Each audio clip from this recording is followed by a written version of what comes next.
আসসালামু আলাইকুম বন্ধুরা। বন্ধুরা, আজ আপনাদের সামনে একজন জেলে থাকা নির্দোষ কয়েদির আল্লাহর উপর বিশ্বাসের একটি অবাক করা ঘটনা বলবো, যা শুনে আপনাদের ঈমান মজবুত হয়ে যাবে।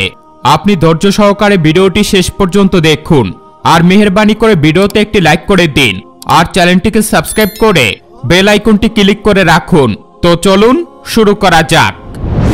বন্ধুরা, এই কাহিনীটি আমার নিজের মতো করে বলছি, তো শুরু করি। আমি জেলখানার শিকের পিছনে 24-25 বছর বয়সের একজন যুবককে নামাজ পড়তে দেখেছিলাম। তাকে 2-3 দিন আগে দুজনকে হত্যার দায়ে এখানে আনা হয়েছে।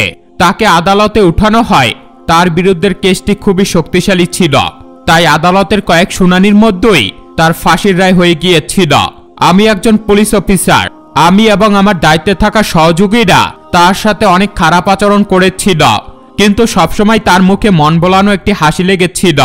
সে সবসময় আমাকে বড় মেনে আদব শ্রদ্ধার সাথে কথা বলতো। এতে করে আমার মতো কঠিন হৃদয়ের মানুষও তার চরিত্র ও ভালো ব্যবহার দেখে কাবু হয়ে গিয়েছিল। আমি তাকে দেখতে থাকলাম।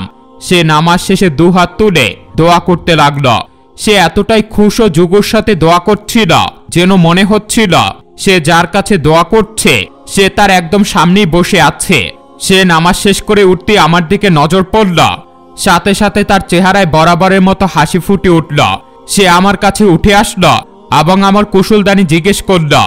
আজ আমার সাথীরা এবং কারাগার রক্ষীরা কিছুটা নরম ব্যবহার করেছিল তার সাথে, তাই আমি তাকে জিজ্ঞেস করলাম যে সে কি আসলেই খুনের মতো জঘন্য অপরাধ করেছে। কেননা আমার তো তার সরলতা দেখে মনে হচ্ছিল না যে সে খুনের মতো একটি জঘন্য কাজ করতে পারে।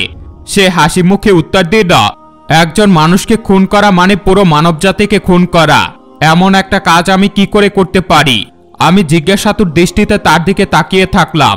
সে আমাকে বলল, আল্লাহ তাআলা আমাদের যে ক্ষমতা দিয়েছেন তা অনেক সময় আমরা ভুলে যাই যে এই দেহ আমাদের কাছে আল্লাহর প্রদত্ত একটি আমানত।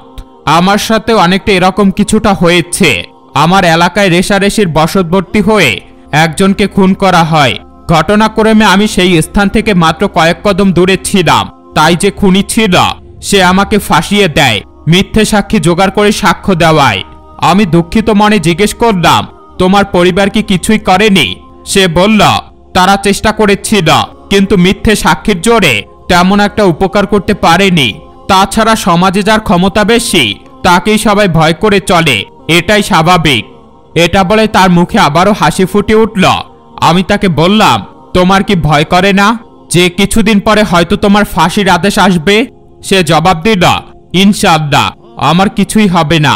আমি তার সামনে আমার আর্জি পেশ করেছি, যার সামনে বড় বড় বাদশাও হার মানতে বাধ্য। আমি আবারও জিজ্ঞাসাতুর দৃষ্টিতে তার দিকে তাকিয়ে থাকলাম।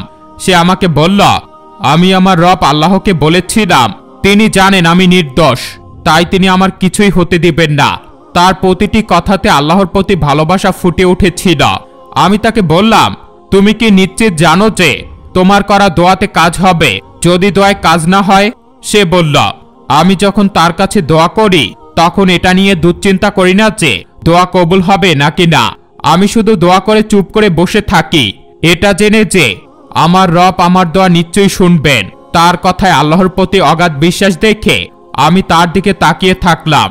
কেননা আমি আজ পর্যন্ত কাউকে এমন করে আল্লাহর উপর বিশ্বাস আনতে দেখিনি। এভাবে 3 দিন কেটে গেল। তার সাথে তার পরিবারও দেখা করতে আসলো। সে তার মায়ের একমাত্র সন্তান ছিল। কেঁদে কেটে তার মায়ের অবস্থা খারাপ হয়ে গিয়েছিল, কিন্তু এতেও তাকে বিন্দুমাত্র বিচলিত হতে দেখা গেল না। সে তার পরিবারকে বোঝাতে লাগলো যে আমি আল্লাহর কাছে আর্জি করেছি, তিনি জানেন আমি নির্দোষ, তিনি আমার কিছুই হতে দিবেন না।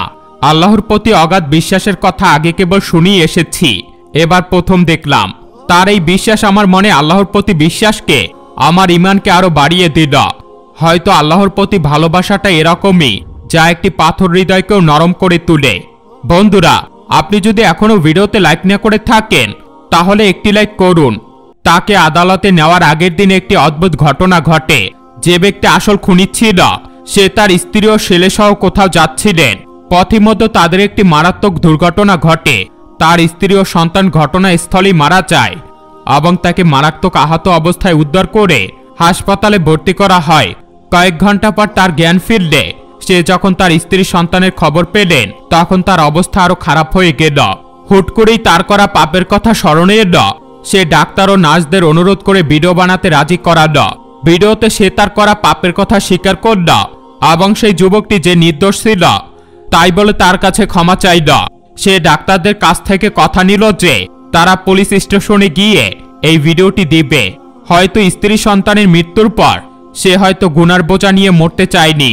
এদিকে ভিডিওটি পুলিশ স্টেশনে গেল আর ওদিকে লোকটি মারা গেল। পরদিন কোর্টে শুনানি ছিল। এই ভিডিওটি জজের সামনে পেশ করা হলো। ভিডিওতে করা স্বীকারোক্তির জন্য যুবকটির নিঃস্বার্থে মুক্তি হলো। আমি আদালতে দাঁড়িয়ে দাঁড়িয়ে ভাবছিলাম আল্লাহর উপর যারা অন্ধভাবে বিশ্বাস করে তাদের কতভাবেই না সাহায্য করেন। তাকে মুক্ত করা হলে তার মা তাকে জড়িয়ে ধরে কাঁদতে লাগলো। বাবার চোখেও পানি এসে পড়ল। যুবকের ধৈর্য ধারণ করার ফল হিসাবে আল্লাহ তাকে কিভাবে সাহায্য করলেন, এমন বিপদ থেকে রক্ষা করলেন, তার খবর কেউ জানল না। নিঃসন্দেহে আল্লাহ তাআলা সূক্ষ্ম বিচারক। আপনি যদি কারোর সাথে খারাপ করেন তবে তার সাজা আপনি পাবেনই। আপনি যদি কোনো নির্দোষ ব্যক্তিকে দোষারোপ করেন তবে মনে রাখবেন হাসরের দিন সেই ব্যক্তি আল্লাহর সামনে নিজের নির্দোষ হওয়া দাবি করবে এবং আপনার সাজা দাবি করবে। আল্লাহ সবচেয়ে ভালো জানেন কে দোষী আর কে নির্দোষ। তখন আপনার করা এই জুলুমই আপনার গলার ফাঁস হয়ে দাঁড়াবে। দুনিয়াতে হয়তো আপনি তার উপর অবিচার করতে পারবেন, কিন্তু আখিরাতের দিন আল্লাহ সঠিক বিচার করবেন। নিঃসন্দেহে একজনকে হত্যা করা গোটা মানবজাতিকে হত্যা করার শামিল। না, আমাদেরকে ইসলাম ধর্ম কখনোই সম্মতি দেয় না। আমাদের কখনোই কাউকে খুন করা ঠিক না। আর যদি কখনো কোনো অন্যায় হয়ে যায় সেটা অন্য কারো ঘাড়ে চাপানো ঠিক নয়। ইসলামে মানুষ হত্যার যে কতটা সাজা রয়েছে, অথচ আজকের দুনিয়ায় এর তেমন কোনো সাজাই হচ্ছে না। আজকাল তো যে কেউ ছোটখাটো কোনো ব্যাপারেই একজন আরেকজনকে খুন করে ফেলে। কোরআনে মানুষকে হত্যা করাকে সবচেয়ে বড় জুলুমের সাথে তুলনা করে গিয়েছে, যার কোনো অন্যায়কে করা হয়নি। কাউকে হত্যা করা শিরকের পর সবচেয়ে বড় গুনাহ।